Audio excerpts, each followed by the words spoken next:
पढ़िलु प्रथम अध्यायर प्रथम पाठ संबड़ तार विकास किंतु आज आम पढ़ा प्रथम अध्यायर प्रथम पाठ पार्ट 2 जहाँकि इनकम्प्लीट पर्सनटा मात्र आम आमर पूर्व पाठर आलोचना करूँ जे प्रकृति आमको बहुत किसी प्राकृतिक पदार्थ बा शक्ति जेपरिक ताहा जैव हो कि अजैव हो कि अन्य जेकोसी वस्तु हो जहाँ मनुष्य जहाँ मनुष्य अनुसंधान करी तार व्यवहार उपयोग करथाए ता द्वारा निजर आवश्यकता मध्य पूर्ण करथाए एवं ताको विभिन्न कार्य उपयोगी मध्य करथाए जहाँकि प्रौद्योगिक दृष्टिकोण सुगम्य आर्थनैतिक दृष्टिकोण संभव एवं सांस्कृतिक दृष्टिकोण सुगम्य ताहाको आमे संबड़ बोली कहि थाउ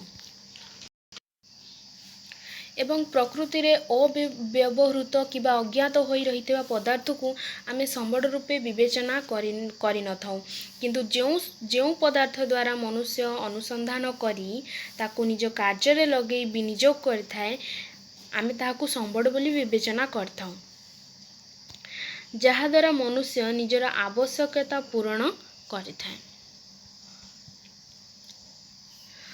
एवं जो देशर संबड़ जेतिकी परिमाण रे विकसित सही देशर आर्थिक अवस्था सेतिकी परिमाण रे समृद्ध होइथाए तेणु मनुष्य को संबड़र स्रष्टा उपभोक्ता क्षयकारी शक्ति भाव में विवेचना करा जाइथाए मनुष्य को स्रष्टा उपभोक्ता क्षयकारी शक्ति भाव में विवेचना करा जाइथाए कारण संबड़र अनुसंधान मध्य मनुष्य करथाए एवं ताठरू मिलुथबा लाभ मध्य मनुष्य उपभोग करथाए एवं अत्यधिक संबड़र व्यवहार जगु संबड़ नष्ट मध्य से मनुष्य द्वारा ही समाहित होइथाए तेणु मनुष्य को एक मुख्य कर्ता भाव में ग्रहण करा जाइछि एवं संबड़र स्रष्टा उपभोक्ता क्षयकारी भाव में मध्य ग्रहण करा जाइछि एणु मनुष्य को मानव संबड़ बोली विवेचना करा जाइथाए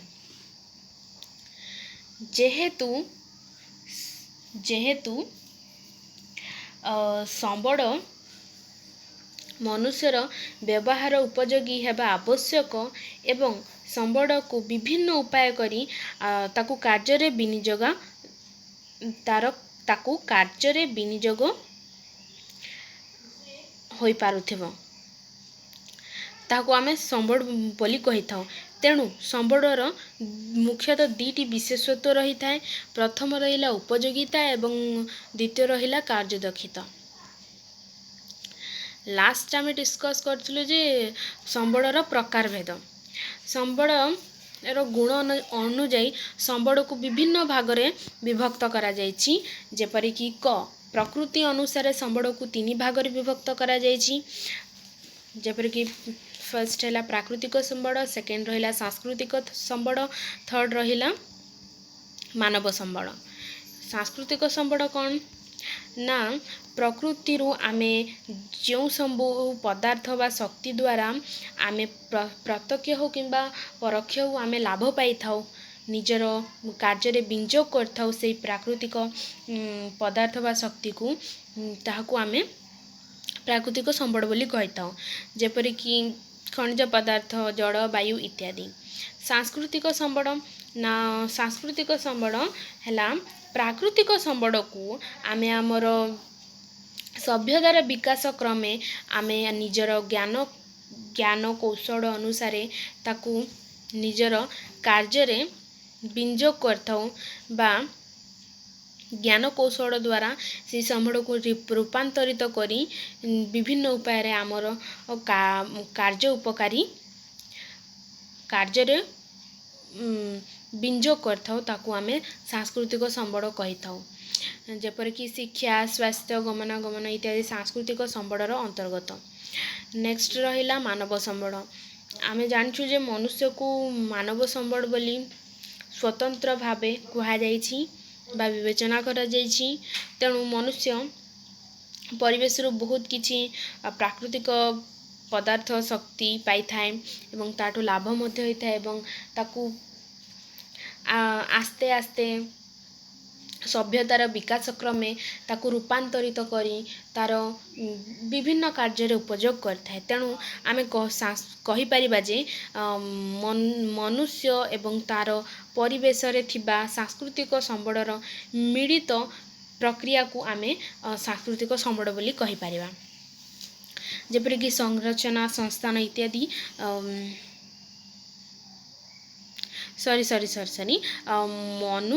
मनुष्य एवं तार परिवेश और सांस्कृतिक संबड़र सम्मिश्रण को आमे मानव संबड़र सृष्टि होइथाए बोली कहि परिबा। जेपरिक संरचना संस्थान इत्यादि मानव संबड़र अंतर्गत। सेहीपरि ख उत्पत्ति अनुसार संबड़ को दी भाग विभक्त करा जायछि। जेपरिक जैव संबड़ एवं सेकेंड रहिला अजैव संबड़। जैव संबड़ कौन ना जेपरिक परिवेश रे थिबा समस्त प्रकार सजीव वस्तु जैव संबड़र अंतर्गत। जेपरि मनुष्य प्राणी उद्भिद इत्यादि सब जैव संबड़र अंतर्गत रहिबे। अजैव संबड़ कौन ना अजैव संबड़ रे समस्त निर्जीव वस्तु अंतर्गत। सेहीपरि रहिला भूमि शिला मृत्तिका इत्यादि अजैव संबड़र अंतर्गत रे जिवे। सेहीपरि ग व्यवहार और सुलभता अनुसार संबड़ दी भाग रे विभक्त करा जायछि। फर्स्ट रहिला असरंती बा अक्षय संबड़। सेकेंड रहिला सरंती बा सीमित बा क्षयशील संबड़। अक्षय संबड़ कौन ना जो संबड़र बारंबार व्यवहार सत्वे से सरे नहीं बा ह्रास पाए नहीं ताहाकू आमे अक्षय संबड़ बोली कहि थाउ। यथा सौर शक्ति वायु इत्यादि। असरंती सीमित बा क्षयशील संबड़ कौन ना मनुष्यर बारंबार व्यवहार सत्वे जो संबड़ ह्रास पाई थाए किंबा शेष हेबर आशंका होई थाए नष्ट हो जाए थाए ताहाकू आमे सरंती बा सीमित बा क्षयशील संबड़ बोली कहि थाउ। यथा पेट्रोलियम कोयला खनिज पदार्थ इत्यादि। सेहीपरि घ परिमाण अनुसार संबड़ को दी भाग रे विभक्त करा जायछि। फर्स्ट हैला अपूरणीय संबड़। सेकेंड रहिला अविराम संबड़ किंबा पूरणीय संबड़। अपूरणीय संबड़ कौन ना जो संबड़ मनुष्यर व्यवहार द्वारा संपूर्ण शेष हो जाए एवं पुनः सृष्टि करा जाई पारे नाही ताको अपूरणीय संबड़ कुआ जाय थाए।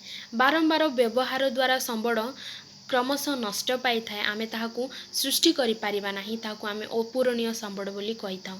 जेपरि खनिज पदार्थ गुड़िक अपूरणीय संबड़र अंतर्गत रे जिवे। सेहीपरि अविराम संबड़ बा पूरणीय संबड़ मनुष्यर व्यवहार सत्वे जो संबड़र परिमाण रे कौनसी ह्रास परिलक्षित होई न थाए ताको आमे पूरणीय संबड़ बोली कहि थाउ। जेपरिक सौर शक्ति भूतापज शक्ति इत्यादि पूरणीय बा अविराम संबड़र अंतर्गत। भरण अनुसार संबड़ को दी भाग रे विभक्त करा जायछि।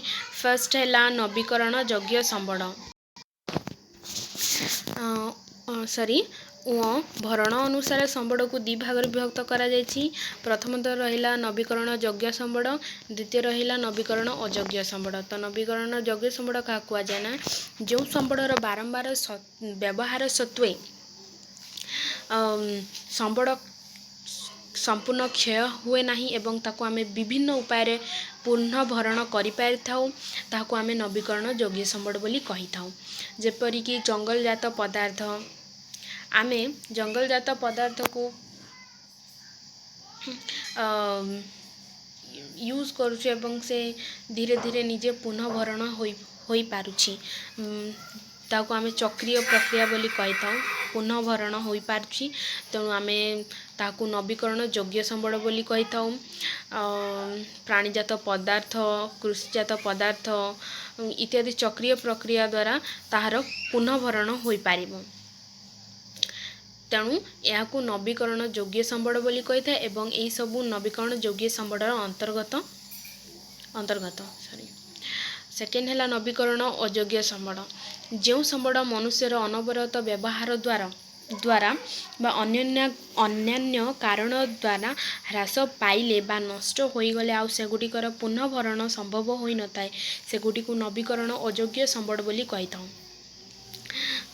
ନବୀକରଣ ଅଯୋଗ୍ୟ ସମ୍ବଳ କ'ଣ ନା ଯେଉଁ ସମ୍ବଳର ବାରମ୍ବାର ବ୍ୟବହାର ସତ୍ତ୍ୱେ ସେହି ସମ୍ବଳର କ୍ରମଶଃ ହ୍ରାସ ନଷ୍ଟ ବା କ୍ଷୟ ହୋଇଥାଏ କିନ୍ତୁ କୌଣସି ଉପାୟରେ ତାହାକୁ ଆମେ ପୁନଃଭରଣ କରିପାରିନଥାଉ ତାହାକୁ ଆମେ ନବୀକରଣ ଅଯୋଗ୍ୟ ସମ୍ବଳ ବୋଲି କହିଥାଉ। ଯେପରିକି କୋଇଲା ପେଟ୍ରୋଲିୟମ ଇତ୍ୟାଦି। କୋଇଲା ପେଟ୍ରୋଲିୟମ ଇତ୍ୟାଦି ଯାହାକି ସୃଷ୍ଟି ହେବା ପାଇଁ ବର୍ଷ ବର୍ଷ ଲାଗିଥାଏ ତେଣୁ ଆମେ ତା'ର ପୁନଃଭରଣ କରିପାରିବା ନାହିଁ।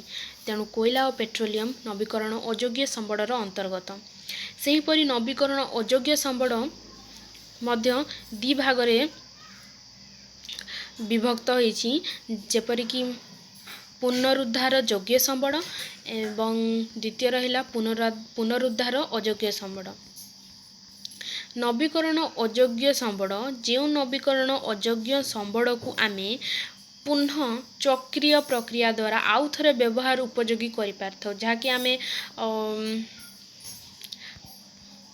ସାଇକ୍ଲିକ୍ ପ୍ରୋସେସ୍ ଦ୍ୱାରା ରିସାଇକଲ୍ କରିଥାଉ।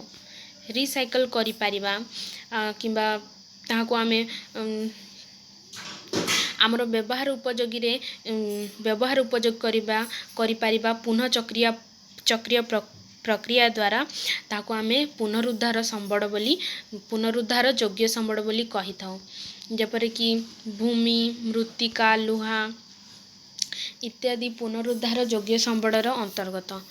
ସେହିପରି ପୁନରୁଦ୍ଧାର ଅଯୋଗ୍ୟ ସମ୍ବଳ କ'ଣ ନା ଯେଉଁ ନବୀକରଣ ଅଯୋଗ୍ୟ ସମ୍ବଳ ପୁନରୁଦ୍ଧାର ହୋଇପାରିବ ନାହିଁ କିମ୍ବା ତାହାର ଆମେ ରିସାଇକଲ୍ କରିପାରିବା ନାହିଁ ତାକୁ ଆମେ ବ୍ୟବହାର ବିଲକୁଲ ବି କରିପାରିବା ନାହିଁ ତାହାକୁ ଆମେ ପୁନରୁଦ୍ଧାର ଅଯୋଗ୍ୟ ସମ୍ବଳ ବୋଲି କହିଥାଉ।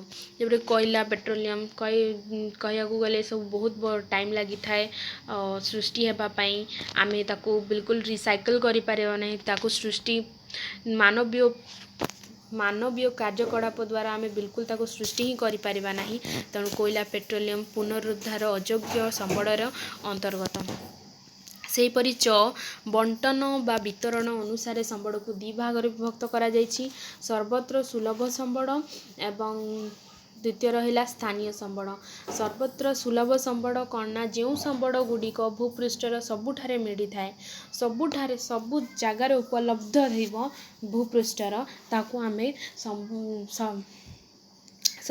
ସର୍ବତ୍ର ସୁଲଭ ସମ୍ବଳ ବୋଲି କହିଥାଉ। ଯେପରିକି ଭୂମି ଜଳ ବାୟୁ ଭୂପୃଷ୍ଠର ସବୁ ଜାଗାରେ ଆଭେଲେବୁଲ୍ ଅଛି ସବୁ ଜାଗାରେ ଆମକୁ ମିଳିଥାଏ ତେଣୁ ଆମେ ଭୂମି ଜଳ ବାୟୁକୁ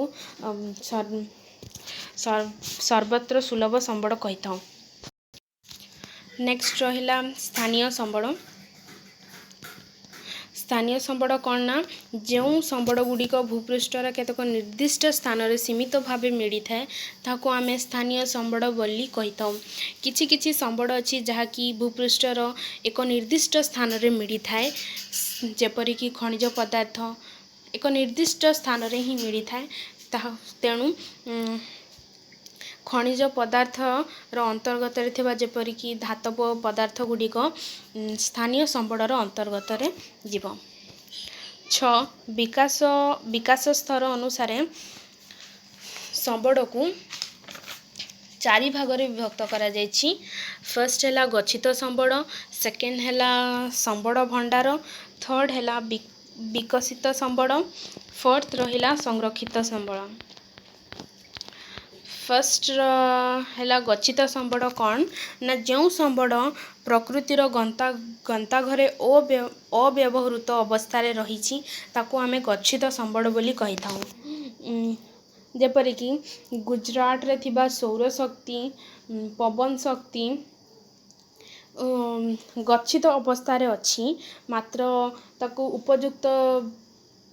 ଉପଯୁକ୍ତ ଜ୍ଞାନକୌଶଳ ଦ୍ୱାରା ଭବିଷ୍ୟତରେ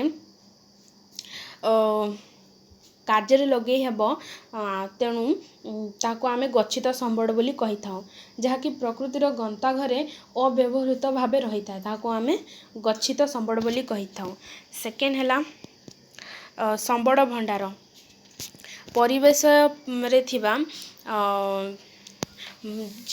ପରିବେଶରେ ଥିବା ପଦାର୍ଥ ଯେଉଁଗୁଡ଼ିକ ମନୁଷ୍ୟର ଆବଶ୍ୟକତା ପୂରଣ କରିପାରିବ ମାତ୍ର ଆଜିର ଜ୍ଞାନକୌଶଳ ଅନୁସାରେ ସେଗୁଡ଼ିକର ବ୍ୟବହାର ହୋଇପାରୁନାହିଁ ଏଭଳି ପଦାର୍ଥକୁ ସମ୍ବଳ ଭଣ୍ଡାର ବୋଲି କୁହାଯାଏ ବା ଅନ୍ତର୍ଭୁକ୍ତ। ପରିବେଶରେ ଥିବା ପଦାର୍ଥ ମନୁଷ୍ୟର ଆବଶ୍ୟକତା ପୂରଣ କରିପାରୁନାହିଁ। ଯେଉଁ ସବୁ ସମ୍ବଳ ଅଛି ଆବଶ୍ୟକତା ପୂରଣ କରିପାରୁନାହିଁ, ମାତ୍ର ସେଗୁଡ଼ିକ ଅଜ୍ଞାତ ହୋଇ ରହିଯାଉଛି, ତାହାକୁ ଆମେ ସମ୍ବଳ ଭଣ୍ଡାର ବୋଲି କହିପାରିବା। ବିକଶିତ ସମ୍ବଳ କ'ଣ ନା ଯାହା ବ୍ୟବହାର ଉପଯୋଗୀ କରାଯାଇଛି ତାକୁ ଆମେ ବିକଶିତ ସମ୍ବଳ ବୋଲି କହିପାରିବା। ଯେପରି ଜଳ ବିଦ୍ୟୁତ ଶକ୍ତିକୁ ବିକଶିତ ସମ୍ବଳ କହିପାରିବା। ଅରଣ୍ୟ ଖଣିଜ ପଦାର୍ଥ ଇତ୍ୟାଦି ବିକଶିତ ସମ୍ବଳର ଅନ୍ତର୍ଭୁକ୍ତ। ନେକ୍ସଟ ହେଲା ସଂରକ୍ଷିତ ସମ୍ବଳ। ଯେଉଁ ସମ୍ବଳ ପଦାର୍ଥ ଗୁଡ଼ିକର ସନ୍ଧାନ ମିଳିପାରିଛି ମାତ୍ର ବ୍ୟବହାର ଉପଯୋଗୀ ହୋଇପାରିନାହିଁ, କିନ୍ତୁ ଭବିଷ୍ୟତରେ ଉପଯୋଗୀ ହେବାର ଆଶା ଅଛି, ତାହା ସେଗୁଡ଼ିକୁ ସଂରକ୍ଷିତ ସମ୍ବଳ ବୋଲି କହିଥାଉ। ଯେଉଁ ସମ୍ବଳ ଗୁଡ଼ିକର ସନ୍ଧାନ ମିଳିଛି ତାକୁ ଆମେ ବ୍ୟବହାର କରିପାରିନାହୁଁ, ତାକୁ କୌଣସି କାର୍ଯ୍ୟରେ ଲଗାଇ ପାରିନାହୁଁ, ସେହି ସମ୍ବଳ ସଂରକ୍ଷିତ ଅବସ୍ଥାରେ ରହିଛି, ତାହାକୁ ଆମେ ସଂରକ୍ଷିତ ସମ୍ବଳ ବୋଲି କହିଥାଉ। ଯେପରିକି ପ୍ରବାହିତ ଜଳ ଯାହା ବିଦ୍ୟୁତ ଉତ୍ପାଦନ ପାଇଁ ବ୍ୟବହାର ହୋଇପାରୁନାହିଁ, ତାହାକୁ ଆମେ ସଂରକ୍ଷିତ ସମ୍ବଳ ବୋଲି କହିପାରିବା। ମାଲିକାନା ଅନୁସାରେ ସମ୍ବଳକୁ ସେହିପରି 4 ଭାଗରେ ବିଭକ୍ତ କରାଯାଇଛି। ଫାର୍ଷ୍ଟ ହେଲା ବ୍ୟକ୍ତିଗତ ସମ୍ବଳ, ସେକେଣ୍ଡ ହେଲା ଗୋଷ୍ଠୀଗତ ସମ୍ବଳ, ଥର୍ଡ଼ ହେଲା ଜାତୀୟ ସମ୍ବଳ, ଫୋର୍ଥ ହେଲା ଆନ୍ତର୍ଜାତୀୟ ସମ୍ବଳ। ବ୍ୟକ୍ତିଗତ ସମ୍ବଳ କ'ଣ ନା ଯେଉଁ ସମ୍ବଳ ମାଲିକାନା ଅନୁସାରେ ସମ୍ବଳକୁ 4 ଭାଗରେ ବିଭକ୍ତ କରାଯାଇଛି। ବ୍ୟକ୍ତିଗତ ସମ୍ବଳ, ଗୋଷ୍ଠୀଗତ ସମ୍ବଳ, ଜାତୀୟ ସମ୍ବଳ, ଆନ୍ତର୍ଜାତୀୟ ସମ୍ବଳ। ବ୍ୟକ୍ତିଗତ ସମ୍ବଳ କ'ଣ ନା ଯେଉଁ ସମ୍ବଳ ନିଜସ୍ୱ ମାଲିକାନା ବା ଅଧିକାର ରହିଛି ତାକୁ ଆମେ ବ୍ୟକ୍ତିଗତ ସମ୍ବଳ ବୋଲି କହିଥାଉ। ଯେପରିକି ଚାଷଭୂମି, ଗୃହରୋପଣ, କୃଷିଭୂମି ଇତ୍ୟାଦି ବ୍ୟକ୍ତିଗତ ସମ୍ବଳର ଅନ୍ତର୍ଗତରେ ଯିବ। ନେକ୍ସଟ ରହିଲା ଗୋଷ୍ଠୀଗତ ସମ୍ବଳ। ଯେଉଁ ସମ୍ବଳ ଗୋଷ୍ଠୀ ବା ମାଲିକାନା ବା ସମୂହ ବା ସ୍ଥାବର ଓ ଅସ୍ଥାବର ସମ୍ପତ୍ତି ରହିଥାଏ, ଯାହାକି ବ୍ୟକ୍ତିଗତ ନଥାଏ, ଗୋଟେ ସମୂହ ବା ସମଷ୍ଟି କୁ ବୁଝାଏ, ତାକୁ ଆମେ ଗୋଷ୍ଠୀଗତ ସମ୍ବଳ ବୋଲି କହିଥାଉ। ଯେପରିକି ଶ୍ମଶାନ, ପୁଷ୍କରିଣୀ ଇତ୍ୟାଦି ଗୋଷ୍ଠୀଗତ ସମ୍ବଳର ଅନ୍ତର୍ଗତ। ଜାତୀୟ ସମ୍ବଳ କ'ଣ ନା ଦେଶର ଭୌଗୋଳିକ ସୀମାରେଖା ମଧ୍ୟରେ ଯେତିକି ପ୍ରକାର ବା ସମସ୍ତ ସମ୍ବଳକୁ, ଯେପରିକି ପ୍ରାକୃତିକ, ସାଂସ୍କୃତିକ, ମାନବ ସମ୍ବଳ ଇତ୍ୟାଦି ସମ୍ବଳକୁ ଆମେ ଜାତୀୟ ସମ୍ବଳ ବୋଲି କହିଥାଉ।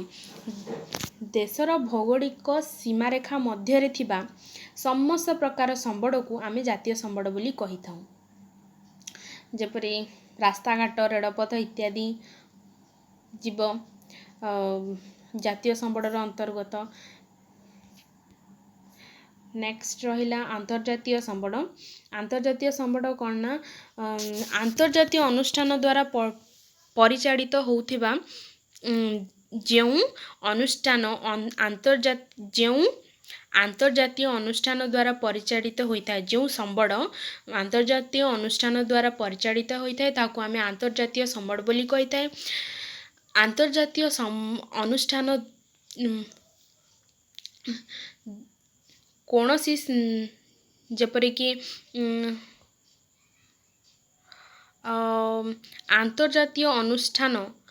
ଆନ୍ତର୍ଜାତିକ ଅନୁଷ୍ଠାନ ବିଶ୍ୱ ଜାତିସଂଘର କର୍ତ୍ତୃତ୍ୱ ରହିଥାଏ ଏବଂ ଏହାର ବିନା ଅନୁମତିରେ କୌଣସି ଦେଶ କୌଣସି ପ୍ରକାର ଅଧିକାର ସାବ୍ୟସ୍ତ କରିପାରିବେ ନାହିଁ। ୱିଦାଉଟ୍ ପରମିଶନ, ଆନ୍ତର୍ଜାତୀୟ ଅନୁଷ୍ଠାନର ୱିଦାଉଟ୍ ପରମିଶନରେ କୌଣସି ସମ୍ବଳକୁ ନିଜ ଅଧିକାରରେ କରିପାରିବେ ନାହିଁ। ଯେଉଁ ସମ୍ବଳ ଆନ୍ତର୍ଜାତୀୟ ଅନୁଷ୍ଠାନର ଅନ୍ତର୍ଗତରେ ଥିବ ତାହାକୁ ଆମେ ୱିଦାଉଟ୍ ପରମିଶନ ଇଣ୍ଟରନ୍ୟାସନାଲ ରିସୋର୍ସେସ୍ ରେ ଅନ୍ତର୍ଭୁକ୍ତ ଥିବା ବା ଆନ୍ତର୍ଜାତୀୟ ଅନୁଷ୍ଠାନର ଅନ୍ତର୍ଭୁକ୍ତ ଥିବା ସମ୍ବଳକୁ ଆମେ କୌଣସି ପ୍ରକାର ଦାବି ବା ଅଧିକାର ସାବ୍ୟସ୍ତ କରିପାରିବା ନାହିଁ, ଯେପର୍ଯ୍ୟନ୍ତ ଆନ୍ତର୍ଜାତୀୟ ଅନୁଷ୍ଠାନର ଆମକୁ ପରମିଶନ ମିଳିବ ନାହିଁ। ତେଣୁ ଯେଉଁ ସମ୍ବଳ ଆନ୍ତର୍ଜାତୀୟ ଅନୁଷ୍ଠାନ ଦ୍ୱାରା ପରିଚାଳିତ ହୋଇଥାଏ ତାକୁ ଆମେ ଆନ୍ତର୍ଜାତୀୟ ସମ୍ବଳ ବୋଲି କହିଥାଉ। ଆମେ ଆମର ପୂର୍ବ ପାଠରେ ଏତିକି ଆଲୋଚନା କରିଥିଲୁ। ଆମର ନେକ୍ସଟ ଆମେ ଆଜି ଆରମ୍ଭ କରିବା ସମ୍ବଳର ବିକାଶ। ମନୁଷ୍ୟ ବଞ୍ଚିବା ପାଇଁ ଏବଂ ଏକ ଉନ୍ନତ ଜୀବନଯାପନ କରିବା ପାଇଁ ସମ୍ବଳର ଆବଶ୍ୟକତା ଯଥେଷ୍ଟ ଅଧିକ। ପ୍ରକୃତିରୁ ମିଳୁଥିବା ପଦାର୍ଥ ଗୁଡ଼ିକୁ ନିର୍ବିକାର ଭାବେ ବ୍ୟବହାର କରିବା ଫଳରେ ଅନେକ ପ୍ରକାର ସମସ୍ୟା ସୃଷ୍ଟି ହୋଇଛି। ଫାର୍ଷ୍ଟ ରହିଲା କେତେକ ବ୍ୟକ୍ତିଙ୍କର ଅତ୍ୟଧିକ ଲୋଭ ଯୋଗୁଁ ସମ୍ବଳ ହ୍ରାସ। ସେକେଣ୍ଡ ରହିଲା ଅଳ୍ପ ସଂଖ୍ୟକ ଲୋକଙ୍କ ପାଖରେ ସମ୍ବଳ ଜମା ହୋଇ ରହିବା ଫଳରେ ସମାଜରେ ଧନୀ ଓ ଗରିବ କିମ୍ବା ଥିଲାବାଲା ନଥିଲାବାଲା ଲାଇକ୍ ହ୍ୟାଭ୍ସ ଆଣ୍ଡ ହ୍ୟାଭ୍ ନଟ୍ସ ଦୁଇଟି ସ୍ପଷ୍ଟ ଶ୍ରେଣୀର ସୃଷ୍ଟି। ଥର୍ଡ଼ ନିର୍ବିକାର ସମ୍ବଳ ଉତ୍ତୋଳନ ଯୋଗୁଁ ପାରିସ୍ଥିତିକ ସମସ୍ୟା ସୃଷ୍ଟି ହୋଇଛି। ଭୂତପ୍ତିକରଣ, ଓଜୋନ ସ୍ତର ହ୍ରାସ, ପରିବେଶ ପ୍ରଦୂଷଣ, ଭୂକ୍ଷୟ ଇତ୍ୟାଦି। ସମ୍ବଳର ବିକାଶ ଏଠାରେ କୁହାଯାଇଛି ଯେ ମନୁଷ୍ୟ ପ୍ରକୃତିରୁ ବହୁତ କିଛି ପଦାର୍ଥ ମିଳିଥାଏ, ତାହାକୁ ସେ ନିଜର ଦୈନନ୍ଦିନ ଜୀବନଯାପନରେ ୟୁଜ୍ କରିକି ନିଜର ଜୀବନଯାପନର ପ୍ରଣାଳୀକୁ ବହୁତ ଉନ୍ନତ ମାନର କରିଥାଏ। ମାତ୍ର ସେ ସମ୍ବଳର ଅତ୍ୟଧିକ ବ୍ୟବହାର ମଧ୍ୟ କରିଥାଏ, ଯାହାଦ୍ୱାରା ବହୁତ କିଛି ସମସ୍ୟା ସୃଷ୍ଟି ହୋଇଥାଏ। ଯେପରିକି ଏଠାରେ କୁହାଯାଇଛି ଯେ ସମ୍ବଳର ଲୋଭ ଯୋଗୁଁ ସେ ଅତ୍ୟଧିକ ମାତ୍ରାରେ ବ୍ୟବହାର କରିଥାଏ, ଯାହାଦ୍ୱାରା ସମ୍ବଳ ନଷ୍ଟ ଓ ହ୍ରାସ ହୋଇଥାଏ। ସେକେଣ୍ଡ କୁହାଯାଇଛି ଯେ ସମ୍ବଳ ଯିଏ ଜାଣିଛି ତାଙ୍କ ପାଖରେ ରହିଯାଇଛି, ଯିଏ ନ ଜାଣିଛି ତାଙ୍କ ପାଖରେ ବିଲକୁଲ ନାହିଁ। ସେହିପରି ଭାବେ ଥିଲା ବାଲାକୁ ବହୁତ ଅଛି, ନଥିଲା ବାଲାକୁ ବିଲକୁଲ କିଛି ନାହିଁ। ସେମିତି ସମ୍ବଳ ସମାନ ଭାବରେ ବଣ୍ଟା ହେଇନି। ନେକ୍ସଟ କ'ଣ ରହିଲା ନିର୍ବିକାର ସମ୍ବଳ ଉତ୍ତୋଳନ। ଆମେ ସମ୍ବଳ ବ୍ୟବହାର କରୁଛୁ, ଆମର ସମ୍ବଳ ବ୍ୟବହାର ଦ୍ୱାରା ସମ୍ବଳ ହ୍ରାସ ମଧ୍ୟ ହେଉଛି। ସମ୍ବଳ ହ୍ରାସ ପାଇଁ ଆମେ ପୁନଃଭରଣ କରିବାକୁ ଯାଇ ସମ୍ବଳ ଉତ୍ତୋଳନ କରୁଛୁ। ଯେପରିକି ଖଣିଜ ପଦାର୍ଥ ଆମେ ଯଦି ଉତ୍ତୋଳନ କରୁଛୁ ତାହେଲେ ସମ୍ବଳର ଉତ୍ତୋଳନ ଯୋଗୁଁ ପରିବେଶ ପ୍ରଦୂଷଣ ହେଉଛି, ଭୂକ୍ଷୟ ହେଉଛି, ବନ୍ୟା ଇତ୍ୟାଦି ବହୁତ କିଛି ବିପର୍ଯ୍ୟୟ ମଧ୍ୟ ଘଟିଥାଏ। ନେକ୍ସଟ ହେଲା ଜୀବନ ଧାରଣର ମାନ ଉନ୍ନତ କରିବା ଏବଂ ବିଶ୍ୱ ଶାନ୍ତି ପାଇଁ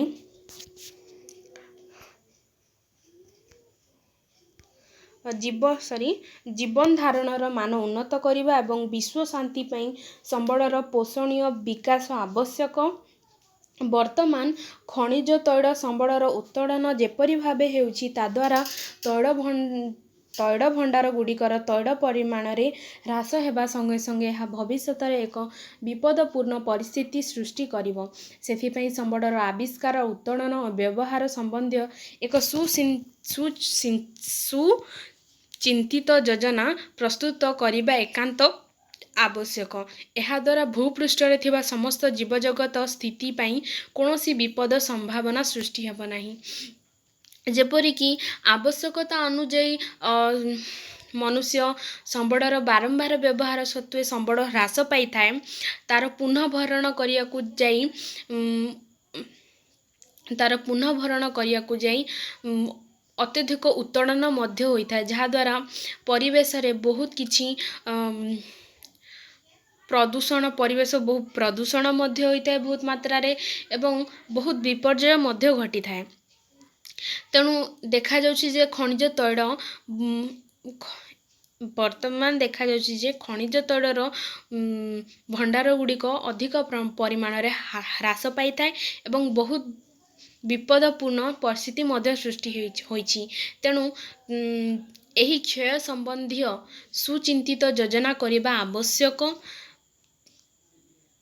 ଏକାନ୍ତ ଆବଶ୍ୟକ, ଯାହାଦ୍ୱାରା ସମ୍ବଳର ଆମେ ସୁରକ୍ଷା କରିପାରିବା। नेक्स्ट रहिला प्राकृतिक सम्बळर योजना। भूमि, मृत्तिका, वायु, जंगल, प्राणी और उद्भिद जगत इत्यादि समस्त पारिवेशिक उपादान ठारू सर्वदा आमको अनेक सुविधा सुजोग मिलुछि, मात्र प्रकृतिर एही दान को मनुष्य सहजरे बुझी पारु नाही। सचेतनाहीन जोगु त्रुटिपूर्ण भावे प्राकृतिक सम्बळ गुडिक अनवरत व्यवहार हेउछि। जनसंख्या वृद्धि जोगु आवश्यकता पूरण पाई सम्बळर चाहिदा वृद्धि पाइबारे लागिछि। विभिन्न कारीगरी कौशल अवलंबन करी मनुष्य अधिकरू अधिक सम्बळ व्यवहार करुछि। चाहिदा पूरण करियाकु जाई मनुष्य प्रकृतिरु अनवरत शोषण कर चलिछि। सम्बळर अत्यधिक अनुचित व्यवहार जोगु मनुष्य समाज पाई एक विपद संकेत सूचित करुछि। विशेषतः नवीकरण अयोग्य प्राकृतिक सम्बळ पाई ଏହା ଏକ ସତର୍କ ଘଣ୍ଟି ସଦୃଶ। ଏଗୁଡ଼ିକ ବିବେକାନୁମୋଦିତ ଭାବେ ବ୍ୟବହୃତ ହୋଇଛି କି ନାହିଁ ସେ ସମ୍ବନ୍ଧରେ ସଚେତନା ପାଇଁ ସମସ୍ତ ମନୁଷ୍ୟ ସମାଜ ପାଇଁ ନିତ୍ୟାନ୍ତ ଆବଶ୍ୟକ। ପ୍ରାକୃତିକ ସମ୍ବଳଗୁଡ଼ିକର ବ୍ୟବହାର କରିବାରେ ମିତବ୍ୟୟିତା ଅବଲମ୍ବନ କରିବା ଏବଂ ସେଗୁଡ଼ିକର ସଂରକ୍ଷଣ ପାଇଁ ଉପଯୁକ୍ତ ପଦକ୍ଷେପ ନେବା ହେଉଛି ପ୍ରକୃଷ୍ଟ ପନ୍ଥା। ପ୍ରାକୃତିକ ସମ୍ବଳ ସବୁ ସମୟରେ ସମସ୍ତ ସ୍ଥାନରେ ସମାନ ପରିମାଣରେ ମିଳେ ନାହିଁ। କେତେକ ନିର୍ଦ୍ଦିଷ୍ଟ ସ୍ଥାନରେ ମିଳିଥାଏ। ଏହାର ଗଚ୍ଛିତ ପରିମାଣ ମଧ୍ୟ ସୀମିତ। ସ୍ଥାନେ ସ୍ଥାନେ ପ୍ରକୃତିର ଏହି ଅସରନ୍ତି ସମ୍ବଳ ଭଣ୍ଡାର ସମୟାନୁକ୍ରମେ ଅଧିକ ବ୍ୟବହାର ଯୋଗୁଁ ଧୀରେ ଧୀରେ ଶେଷ ହୋଇ ଆସିଲାଣି। ଅନେକ ପ୍ରାଣୀ ଓ ଉଦ୍ଭିଦ ଜାତି ଭୂପୃଷ୍ଠରୁ ଲୋପ ପାଇଲେଣି। ଶୁଦ୍ଧ ବାୟୁମଣ୍ଡଳ କ୍ରମଶଃ ଦୂଷିତ ହେଲାଣି ଏବଂ ପାନୀୟ ଜଳ ବି ପ୍ରଦୂଷିତ ହେଲାଣି। ଏଠାରେ କୁହାଯାଇଛି ଯେ ପ୍ରାକୃତିକ ସମ୍ବଳର ଯୋଜନା ଆମେ ପ୍ରକୃତିରୁ ବହୁତ କିଛି ପ୍ରାକୃତିକ ବସ୍ତୁ ମିଳିଥାଏ ବା ପଦାର୍ଥ ମିଳିଥାଏ, ଯେପରିକି ଭୂମି, ମୃତ୍ତିକା, ବାୟୁ ଇତ୍ୟାଦି ପ୍ରାକୃତିକ ବସ୍ତୁ, ଯାହାଦ୍ୱାରା ଆମେ ଅନେକ ଭାବରେ ନିଜର ଆବଶ୍ୟକତା ପୂରଣ କରିଥାଏ ଏବଂ ବହୁତ କିଛି ଆମକୁ ଲାଭ ମିଳିଥାଏ। ମାତ୍ର ଆମେ ସଚେତନହୀନତା ଯୋଗୁଁ ତାର ଅନବରତ ବ୍ୟବହାର କରିଥାଉ, ଯାହାଦ୍ୱାରା ପ୍ରକୃତିରେ ଥିବା ସମ୍ବଳ ଗୁଡ଼ିକ ହ୍ରାସ ପାଇଥାଏ। ମାତ୍ର ତାହା ସୃଷ୍ଟି କରିବାରେ ବହୁତ ସମୟ ନେଇଥାଏ। ଯେପରିକି ରହିଲା ନବୀକରଣ ଅଯୋଗ୍ୟ ପ୍ରାକୃତିକ ସମ୍ବଳ, ଯାହାକି ଆମେ ନବୀକରଣ ଅଯୋଗ୍ୟ ସମ୍ବଳ ଯେପରିକି ତାର ଅନବରତ ବ୍ୟବହାର ଦ୍ୱାରା ସେହି ସମ୍ବଳ ନଷ୍ଟ ହୋଇଥାଏ, ମାତ୍ର ତାକୁ ଆମେ କୌଣସି ଉପାୟରେ ତାର ପୁନଃଭରଣ କରିପାରିନଥାଉ। ସେପରି ସମ୍ବଳ ପୃଥିବୀର ପରିବେଶରେ ଏକ ସଙ୍କଟ ରୂପେ ଦେଖାଯାଇଛି। ସେହି ସମ୍ବଳ ହ୍ରାସ ପାଇବାର ସଂକେତ ମିଳିଛି। ସେଥିପ୍ରତି ଆମକୁ ଧ୍ୟାନ ଦେବାକୁ ପଡ଼ିବ, ମନୁଷ୍ୟ ଜାତିକୁ ଧ୍ୟାନ ଦେବାକୁ ପଡ଼ିବ।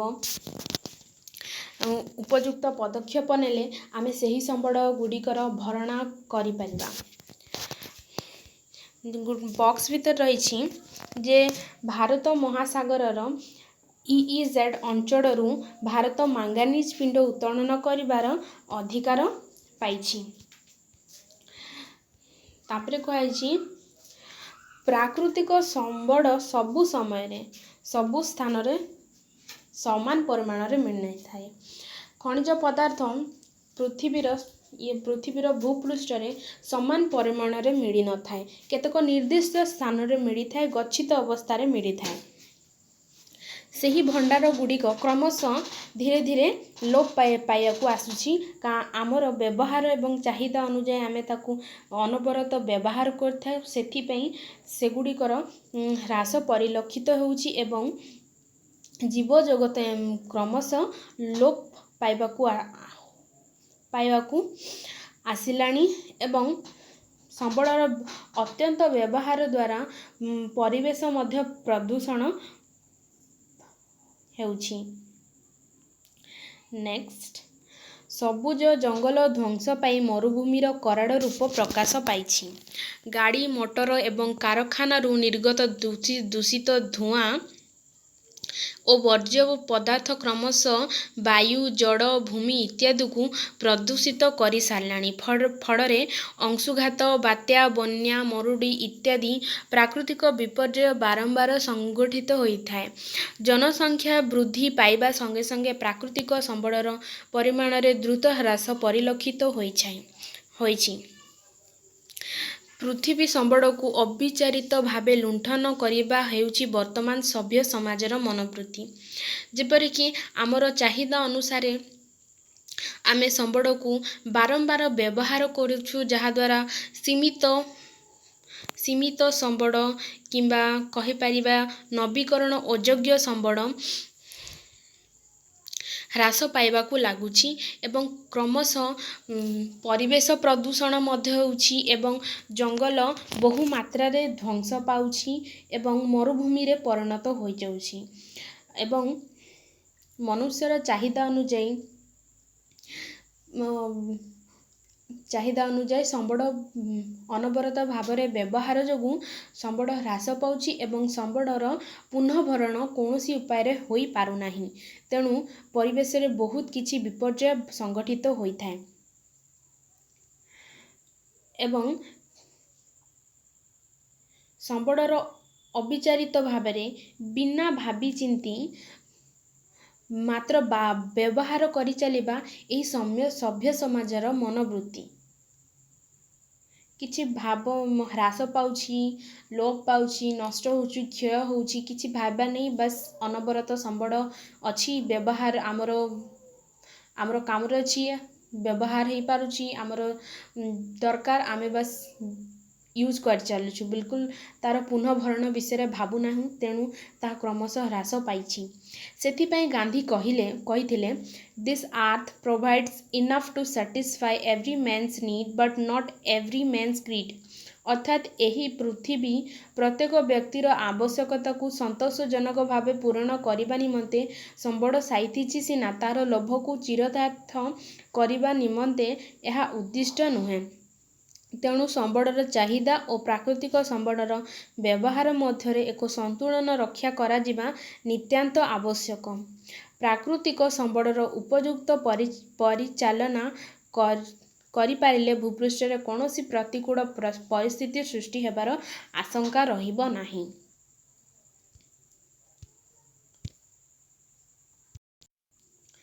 ଗାନ୍ଧୀଜୀ କହିଛନ୍ତି ଯେ ସମ୍ବଳ ମନୁଷ୍ୟର ଯେତିକି ଭାବରେ ସମ୍ବଳର ଆବଶ୍ୟକତା ରହିଛି, ପ୍ରାକୃତିକ ପରିବେଶ ତାକୁ ସେତିକି ତାର ଆବଶ୍ୟକତା ପୂରଣ କରିବା ପାଇଁ ସେତିକି ପରିମାଣରେ ସମ୍ବଳ ମଧ୍ୟ ଦେଇଛି। ମାତ୍ର ତାର ଲୋଭକୁ ସେ ସମ୍ଭାଳି ନ ପାରି ସମ୍ବଳକୁ ଅନବରତ ଭାବରେ ବ୍ୟବହାର କରୁଛି ଏବଂ ତା ଦ୍ୱାରା ତାର ହ୍ରାସ ପରିଲକ୍ଷିତ ହୋଇଛି ଏବଂ ପରିବେଶରେ ପ୍ରତିକୂଳ ପରିସ୍ଥିତି ସୃଷ୍ଟି ହୋଇଛି।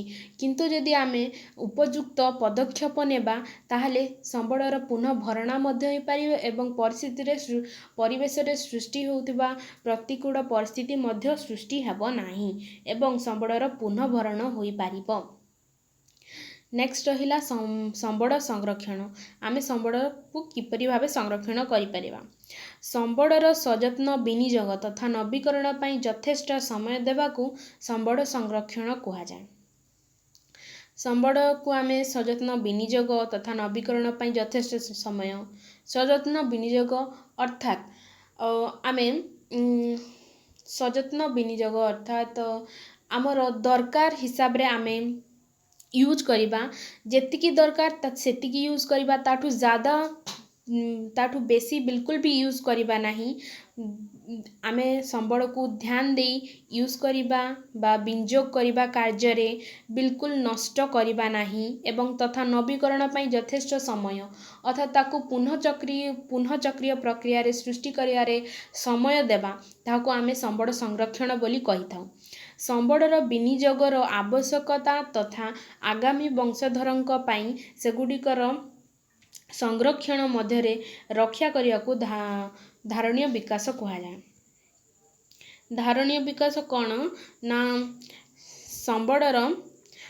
ସମ୍ବଳ ବିନିଯୋଗର ଆବଶ୍ୟକତା। ଯେତିକି ସମ୍ବଳ ଯେଉଁଠି ଯେତିକି ପରିମାଣରେ ଦରକାର ତାକୁ ସେହି ଭାବରେ ଆମେ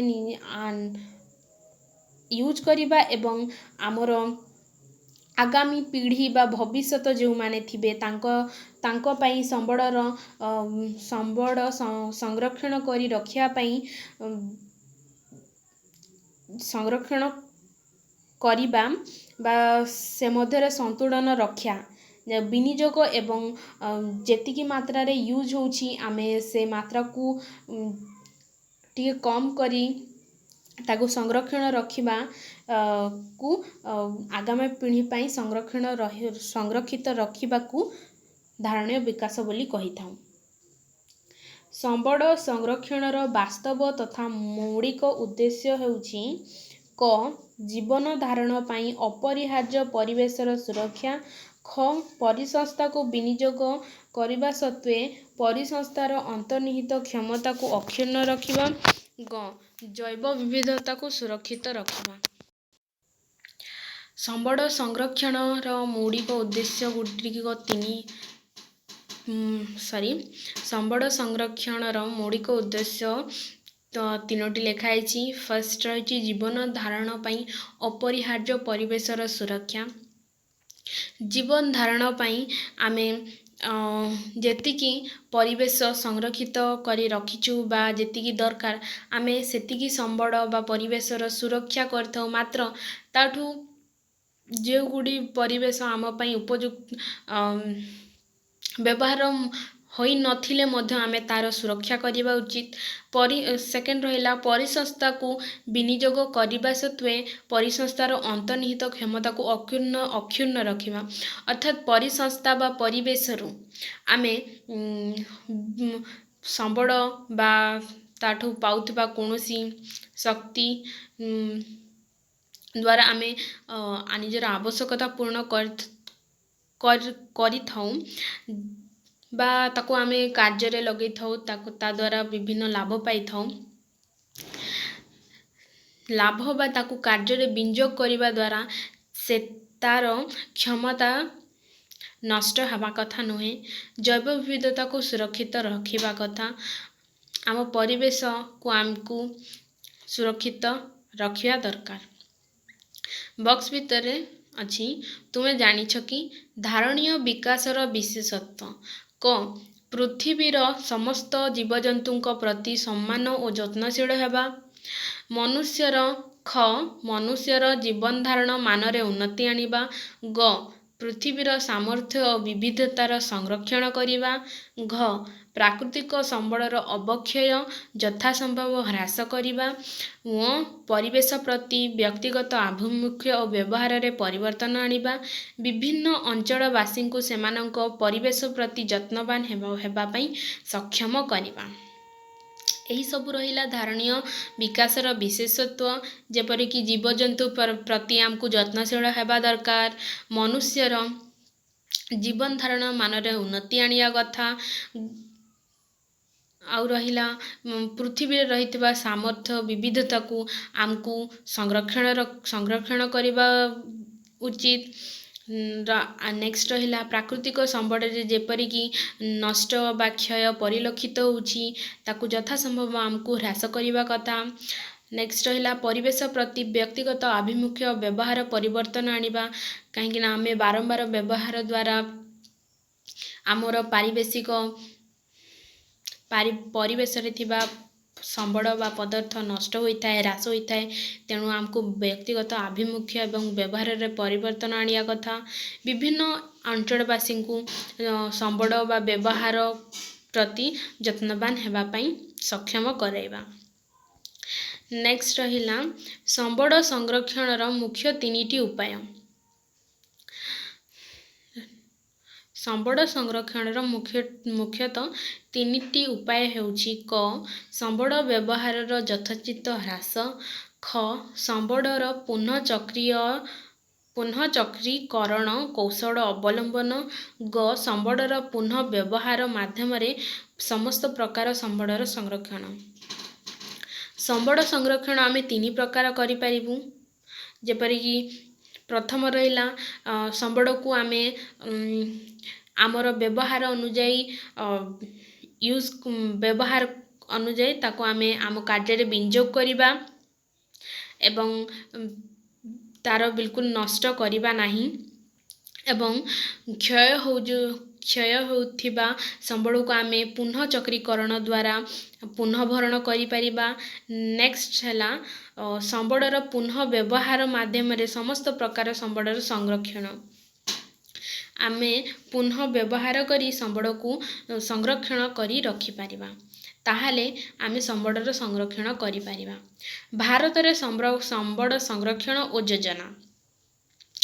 ସମ୍ବଳ ସଂରକ୍ଷଣ ଓ ଯୋଜନା ଏକ ଜଟିଳ ପ୍ରକ୍ରିୟା। ମୁଖ୍ୟତଃ 5 ଗୋଟି ପ୍ରକ୍ରିୟା ଉପରେ ସମ୍ବଳ ଯୋଜନା ନିର୍ଭର କରିଥାଏ। ତାହା ହେଲା ବିଭିନ୍ନ କାର୍ଯ୍ୟ ପାଇଁ ସମ୍ବଳର ଆବଶ୍ୟକତା ନିର୍ଦ୍ଧାରଣ ଓ ସମ୍ବଳ ପ୍ରାପ୍ତି ସ୍ଥାନର ଚିହ୍ନଟୀକରଣ ଏବଂ ସମ୍ବଳ ଚାହିଦାର ପରିମାଣ ଆକଳନ। ରେ କୁହାଯାଇଛି ସମ୍ବଳର ଯେତିକି ପରିମାଣରେ ଆବଶ୍ୟକ ଆମକୁ ସେତିକି କାର୍ଯ୍ୟରେ ବିନିଯୋଗ କରିବା କଥା ଏବଂ ସମ୍ବଳ ପ୍ରାପ୍ତି ସ୍ଥାନକୁ ଚିହ୍ନଟ କରିବା ଦରକାର। ସମ୍ବଳର କେତିକି ପରିମାଣରେ ଦରକାର ଆମକୁ ସେତିକି ପରିମାଣ ଆକଳନ କରିବା ଏବଂ ସେତିକି ମାତ୍ରାରେ ୟୁଜ୍ ମଧ୍ୟ କରିବା କଥା। ସମ୍ବଳର ଗଚ୍ଛିତ ପରିମାଣ ଓ ବିକାଶ ସ୍ତର ଆକଳନ। ଏହାର ସର୍ବେକ୍ଷଣ ମାନଚିତ୍ରୀକରଣ ଏବଂ ସଂଖ୍ୟାତ୍ମକ ତଥା ଗୁଣାତ୍ମକ ମୂଲ୍ୟାୟନ। ଅର୍ଥାତ୍ ରେ କୁହାଯାଇଛି ଯେ ଯେତିକି ପରିମାଣରେ ସମ୍ବଳ ଗଚ୍ଛିତ ଅବସ୍ଥାରେ ଅଛି, ବିକାଶ ସ୍ତରରେ ଅଛି, ତାହାକୁ ଆମକୁ ଆକଳନ କରିବା କଥା ଏବଂ ସଦାବେଳେ ମାନଚିତ୍ର ଦ୍ୱାରା ତାକୁ ଆମକୁ ସଂଖ୍ୟାତ୍ମକ ଏବଂ ଗୁଣାତ୍ମକ ମୂଲ୍ୟାୟନ କରିବା ଦରକାର। ସମ୍ବଳ ଉତ୍ତୋଳନ କ୍ରିୟାତ୍ମକ ମୂଲ୍ୟ ଓ ବ୍ୟବହାର ତଥା ଯୋଜନା ସଂରଚନା ପ୍ରସ୍ତୁତିକରଣ। ଏହା ପୁନଃ ବ୍ୟବହାର ସମ୍ବନ୍ଧୀୟ ଯୋଜନା। ସମ୍ବଳର ବାରମ୍ବାର ବ୍ୟବହାର ସତ୍ତ୍ୱେ ହ୍ରାସ ପାଇଥାଏ, ତେଣୁ ଏହାକୁ ଉତ୍ତୋଳନ କିପରି କରାଯାଉଛି ଏବଂ ଉତ୍ତୋଳନ ଦ୍ୱାରା କେଉଁ କ୍ରିୟା ହେଉଛି ତାର ବ୍ୟବହାର ପାଇଁ ଯୋଜନା କରିବା କଥା ଏବଂ ପୁନଃ ଭରଣ ବା ପୁନଃ ବ୍ୟବହାର ପ୍ରତି ଯତ୍ନବାନ ହେବା କଥା ବା ଯୋଜନା କରିବା କଥା। ସମ୍ବଳ ଉତ୍ତୋଳନ ପାଇଁ ଆବଶ୍ୟକ ଯନ୍ତ୍ରପାତି ଉପଲବ୍ଧ, ଉପଯୁକ୍ତ କୌଶଳ ଓ ପ୍ରଯୁକ୍ତିବିଦ୍ୟା, ବଜାର ମୂଲ୍ୟ ନିର୍ଦ୍ଧାରଣ, ଅନୁଷ୍ଠାନ ଓ ଅବସ୍ଥାନ ଇତ୍ୟାଦି ସମ୍ବଳ ବିକାଶ ସମ୍ବନ୍ଧୀୟ ପ୍ରକ୍ରିୟାର ଅବଲମ୍ବନ ଉପରେ ଆଧାରିତ ଯୋଜନା ପ୍ରଣୟନ। ଆମେ ଉତ୍ତୋଳନ କରୁଥିବା ସମ୍ବଳର ଯନ୍ତ୍ରପାତି ଏବଂ ଜ୍ଞାନକୌଶଳ, ତାର ବଜାରରେ ମୂଲ୍ୟ ଏବଂ ଅନୁଷ୍ଠାନ ବା ତାହା ଯେଉଁ ସ୍ଥାନରେ ମିଳିଥାଏ ସେ ସମ୍ବନ୍ଧୀୟ ଯୋଜନା ଅବଲମ୍ବନ କରିବା ଆବଶ୍ୟକ। ସମ୍ବଳ ବିକାଶ ଯୋଜନା ଓ ଜାତୀୟ ବିକାଶ ଯୋଜନା ମଧ୍ୟରେ ସମନ୍ୱୟ ସ୍ଥାପନ।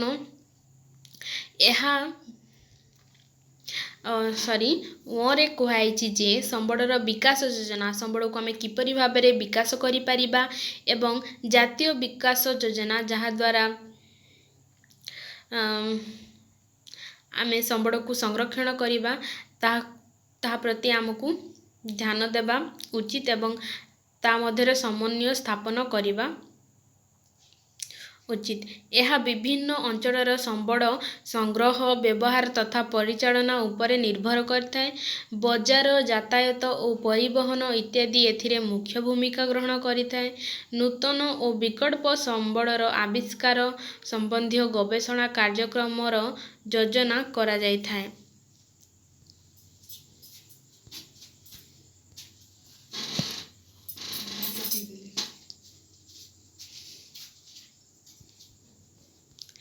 ନେକ୍ସଟ ରହିଲା ସମ୍ବଳର ଯଥୋଚିତ ବ୍ୟବହାର ହେଉଛି ସମ୍ବଳର ଯଥୋଚିତ ବ୍ୟବହାର ହେଉଛି ଯୋଜନାର ମୂଳ ଲକ୍ଷ୍ୟ। ଭାରତ ପରି ଏକ ବ୍ୟବହୃତ ଜନସଂଖ୍ୟା ବିଶିଷ୍ଟ ଓ ବିଭିନ୍ନ ସମ୍ବଳରେ ପରିପୂର୍ଣ୍ଣ ଦେଶ ପାଇଁ ସମ୍ବଳ ଯୋଜନାର ପ୍ରାଧାନ୍ୟ ଓ ଆବଶ୍ୟକତା ଯଥେଷ୍ଟ ଅଧିକ। ଭାରତର ବିଭିନ୍ନ ଅଞ୍ଚଳରେ ବିଭିନ୍ନ ପ୍ରକାର ସମ୍ବଳ ମିଳିଥାଏ।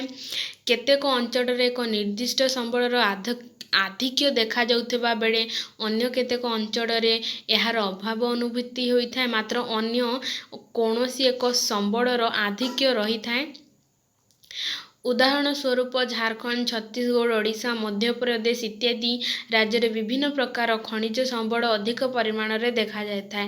ଅରୁଣାଚଳ ପ୍ରଦେଶରେ ଅଧିକ ପରିମାଣରେ ଜଳ ସମ୍ବଳ ରହିଥିଲେ ମଧ୍ୟ ତା'ର ବ୍ୟବହାର ନିମିତ୍ତ ସର୍ବନିମ୍ନ ସୁବିଧା ମିଳିନଥାଏ। ଲଦାଖ ଏକ ଶୀତଳ ମରୁଭୂମି ହୋଇଥିବାରୁ ଦେଶର ଅନ୍ୟାନ୍ୟ ଅଞ୍ଚଳ ସହିତ ଏହାର ଉତ୍ତମ ସଂଯୋଗ ନାହିଁ। ସେଥିପାଇଁ ସମ୍ବଳ ସୁବିନିଯୋଗ ପାଇଁ ଏକ ସୁଚିନ୍ତିତ ଯୋଜନା ଆବଶ୍ୟକତା ରହିଛି। ପ୍ରାକୃତିକ ସମ୍ବଳଗୁଡ଼ିକ ବିବେକାନୁମୋଦିତ ଭାବେ ବ୍ୟବହୃତ ହେଉଛି କି ନାହିଁ ସେ ସମ୍ବନ୍ଧରେ ସଚେତନ ରହିବା ସମସ୍ତଙ୍କ ପାଇଁ ନିତାନ୍ତ ଆବଶ୍ୟକ। ଆମେ ଜାଣିଛୁ ଯେ ଭାରତ ଗୋଟିଏ ଜନସଂଖ୍ୟା ବିଶିଷ୍ଟ ଦେଶ। ଏପରି ଦେଶରେ ସମ୍ବଳ ସଂରକ୍ଷଣ ଏବଂ ସମ୍ବଳର ବ୍ୟବହାର ନିମନ୍ତେ ଯଥେଷ୍ଟ ଯୋଜନା ରହିବା ଉଚିତ। ଏବଂ ଆମେ ଜାଣିଛୁ ଯେ ସମ୍ବଳ ସବୁଠାରେ ଉପଲବ୍ଧ ନଥାଏ। କେଉଁଠି ଅଧିକ ଉପଲବ୍ଧ ଥାଏ ତ କେଉଁଠି ବିଲକୁଲ ଉପଲବ୍ଧ ନଥାଏ ସମ୍ବଳ। ଯେପରିକି ଏଠି କୁହାଯାଇଛି ଅଧିକ ଓଡ଼ିଶା, ମଧ୍ୟପ୍ରଦେଶ, ଝାଡ଼ଖଣ୍ଡ, ଛତିଶଗଡ଼ରେ ଖଣିଜ ସମ୍ବଳ ଅତ୍ୟଧିକ ପରିମାଣରେ ଥାଏ। ମାତ୍ର ଅରୁଣାଚଳ ପ୍ରଦେଶରେ ଜଳ ସମ୍ବଳ ଅଧିକ ରହିଛି, କିନ୍ତୁ ତାକୁ ଆମେ ସର୍ବନିମ୍ନ ସୁବିଧା ମିଳିନଥାଏ ଅରୁଣାଚଳ ପ୍ରଦେଶରେ ଜଳର ସମ୍ବଳକୁ। ସେହିପରି ଲଦାଖ ଏକ ଶୀତଳ ମରୁଭୂମି, ତେଣୁ ତାହା ସହିତ ଅନ୍ୟାନ୍ୟ କୌଣସି ଅଞ୍ଚଳର ଉତ୍ତମ ସଂଯୋଗ ନଥାଏ। ଦେଶର ଉତ୍ତମ ସଂଯୋଗ ନଥାଏ, ତେଣୁ ତାହା ମଧ୍ୟ ସମ୍ବଳର ବ୍ୟବହାରରୁ ବଞ୍ଚିତ ରହିଥାଏ। ସେଥିପାଇଁ ସମ୍ବଳର ସୁବିନିଯୋଗ ପାଇଁ ସୁଚିନ୍ତିତ ଯୋଜନା କରିବା ନିତାନ୍ତ ଆବଶ୍ୟକ। ସେଗୁଡ଼ିକର କିପରି ପୁନଃଭରଣ କରାଯାଇପାରିବ, ସେଥିପାଇଁ ନିର୍ଦ୍ଦିଷ୍ଟ ଉପାୟମାନ ବାହାର କରିବା ଦରକାର। ପ୍ରାକୃତିକ ସମ୍ବଳଗୁଡ଼ିକର ବ୍ୟବହାର କରିବାରେ ମିତବ୍ୟୟିତା ଅବଲମ୍ବନ କରିବା ଏବଂ ସେଗୁଡ଼ିକର ସଂରକ୍ଷଣ ପାଇଁ ଉପଯୁକ୍ତ ପଦକ୍ଷେପ ନେବା ହେଉଛି ପ୍ରକୃଷ୍ଟ ପନ୍ଥା।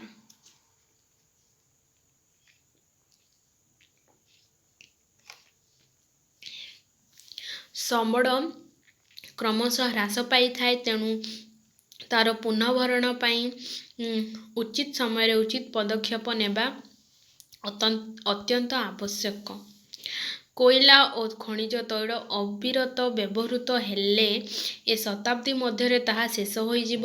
ତେଣୁ ଶକ୍ତିର ବିକଳ୍ପ ଉତ୍ସ ଭାବରେ ସୌରଶକ୍ତି, ପବନ ଶକ୍ତି, ଜୈବ ଗ୍ୟାସ୍ ଇତ୍ୟାଦିର ବ୍ୟବହାର ପ୍ରତି ପ୍ରୋତ୍ସାହନ ଓ ସୁଯୋଗ ସୃଷ୍ଟି କରିବା ଆବଶ୍ୟକ। ବାୟୁ, ଜଳ, ମୃତ୍ତିକା ଓ ଅରଣ୍ୟ ଆଦି ପ୍ରାକୃତିକ ସମ୍ବଳର ବ୍ୟବହାରରେ ସତର୍କତା ଅବଲମ୍ବନ କରିବା, ସେଗୁଡ଼ିକର ପ୍ରଦୂଷଣ ମୁକ୍ତ କରିବା ଏବଂ ବିଶେଷ ଭାବେ ସଂରକ୍ଷଣ କରିବା ନିହାତି ଦରକାର।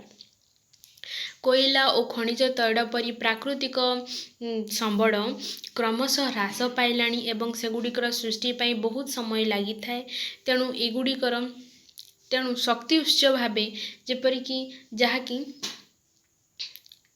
ପୁନଃଭରଣ କରାଯାଇ ପାରିଥାଏ, ଯେପରିକି ସୌରଶକ୍ତି, ପବନ ଶକ୍ତି, ଜୈବ ଗ୍ୟାସ୍ ଇତ୍ୟାଦିରୁ ଶକ୍ତି ସୃଷ୍ଟି କରାଯାଇଛି ଏବଂ ବାରମ୍ବାର ବ୍ୟବହାର ସତ୍ତ୍ୱେ ନଷ୍ଟ ହୋଇଥାଏ। ତେଣୁ ଆମକୁ ନଷ୍ଟ ମଧ୍ୟ ହୋଇଥାଏ ଏବଂ ପରିବେଶ ପ୍ରଦୂଷଣ ମଧ୍ୟ ହୋଇଥାଏ। ତେଣୁ ସମ୍ବଳର ସଂରକ୍ଷଣ କରିବା ନିହାତି ଦରକାର। ପ୍ରଦୂଷଣ ହ୍ରାସ କରିବା ପାଇଁ ଏବେ ସମଗ୍ର ବିଶ୍ୱରେ ଉଦ୍ୟମ ହେଉଛି।